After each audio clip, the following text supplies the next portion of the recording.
क्या आप जानते हैं, ये रात का राजा बिना आवाज के उड़ता है।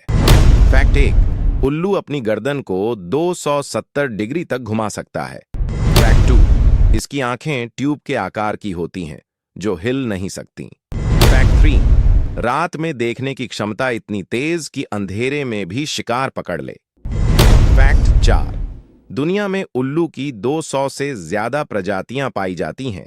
फैक्ट पांच, इसके पंख हवा को काटते समय कोई आवाज नहीं करते। यही है इसका शिकार का गुप्त हथियार।